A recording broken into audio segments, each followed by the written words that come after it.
actually pretty fun once you widen your horizons. Lovely scenery, just a really nice place to be. I wouldn't like to be starting off with because, I don't know, it's just better out seeing nature and things like that. There's just a lot more to it than you realise, I guess. It's never been the same thing 2 days in a row. It's always been a new experience. Oh, it's been fantastic. It's a lot better than sitting in the house or being on the brews. I could do it for another 3 weeks. I could do it forever.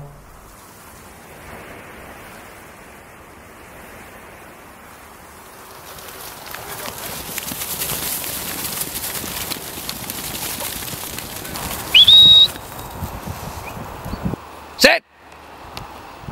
Look back, Roy. Come by. Come by. Come by. It's my responsibility to look after 3,000 sheep and 200 head of cattle on a day-to-day basis.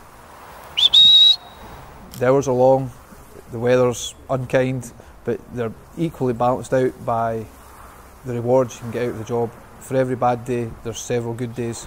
They should be able to think for themselves, the dogs.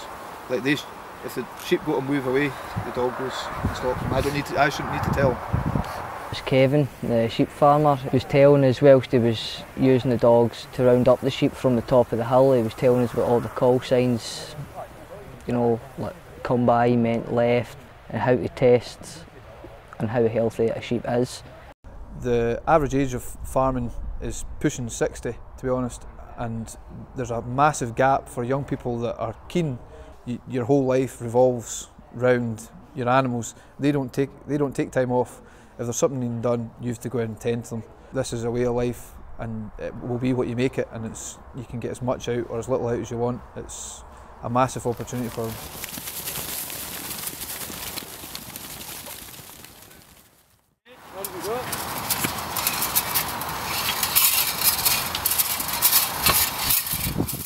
I love it. Yep, there's you meet a lot of different kinds of people in the countryside, you know, and a lot of characters.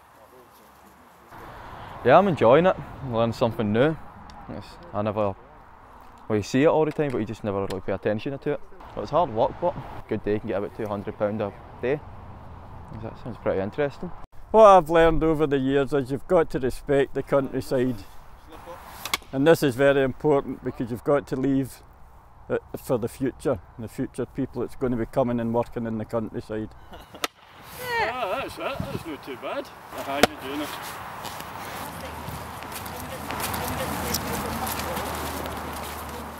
Like everything the farm does has just really surprised me. I didn't know all this stuff went on. There's so many different people involved and so many jobs and so many opportunities out there. Okay, you might not be interested in one part of it, but that doesn't matter. There's so many other parts that you can do. If at first you think that you don't know anything about the countryside, don't be put off, go for it.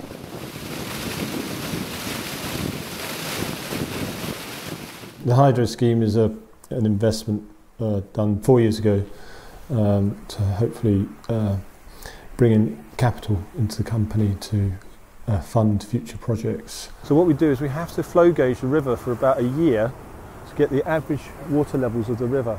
The shortcut with the hydro scheme is that we've gone from employing about 35 people 4 years ago, and we're now employing about 105 people.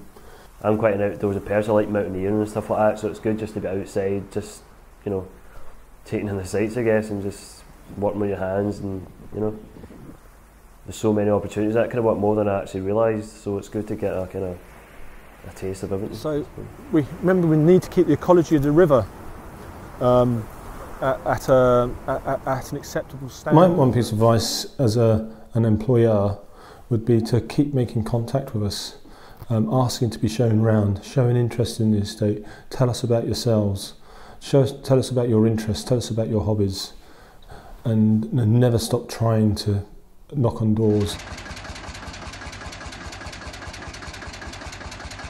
So we're Fraser C. Robb, based in Drimmen, and we are a family-run business, and we sell, service and repair all different types of ground care products to domestic and commercial users. When we take on somebody, we don't necessarily always look for the experience. Sometimes if you have the right attitude and have the enthusiasm and the drive and the determination to succeed in whatever you want to do, sometimes that can be better than having a lot of experience. Forward, 12 gears backwards. Okay.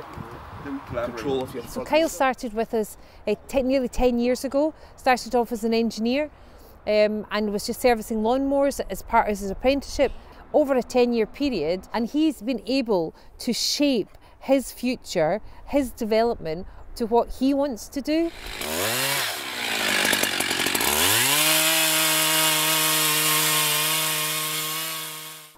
The first thing you've got to think about is your safety. Right? So if that tree is going that way, you've got to go that way. So you've always got a way, it's called an escape route. So you'll take one cut, have a wee check, then another cut, and then I'll come round the back and take another cut. And if we're lucky, it'll fall right over.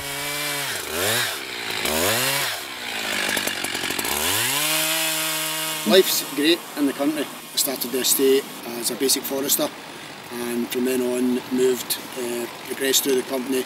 Now I'm in charge of ground maintenance. There's a lot of things happening in the industry at the moment, which is a lot of opportunities for young lads. Even though they run this land, they still require permission to cut down trees, and rule of thumb is whenever you cut down a tree it has to be replanted within 5 years. But you just have to do what you can. So what you do is gather your roots together, stick it in the ground like that, and if you just gently push down, pull your spade out at the same time and just stamp round about it. To be doing a lot, to be doing 1500 plus a day there's a certain amount of fitness involved, and it's all about technique as well, so there's opportunities to make quite a bit of money at it. You learn something new every day. It's important to have these type of chances. Just give you something else, give you another option. That one's the right height. If I move it up there onto that nice road, it's going to be pushing the stringer. So what we need to do. Well, I've enjoyed the whole week. It's been a good experience, but I'd say the dry stone wall was the best so far. Well, it was a good experience in that, the kind of trade to learn, so that was really good. You've got this double stone, you've got the hearting in the middle, it's all tightly packed, bonded well, 2 on 1, 1 on 2, as per the rules we talked about. And we're now going to put cover stones on. We take a cover and we basically fit it across the wall, and we make sure it's stable, and you would just push that into there, okay? I've enjoyed all the different parts of it, like the stonemasonry. But we want to support the wider traditional skills. We have 54 apprentices working with Historic Scotland in various trades, predominantly stonemasonry, but we also have joiners, plumbers, electricians, painters, gardeners working on our sites throughout Scotland. And we're very keen to support these and support the wider economy as well. I've really enjoyed working with my hands, using raw material, especially material that came from the ground, like in quarries and that local nearby. But it's been a real eye-opener for us. It is creative. It is nice to look at the legacy of what you've created. People develop their own styles, wonderful. But the bottom line is you're there to make a living, and you have to work hard. And you have to be capable of being wet and cold, or it's just not worth thinking about doing.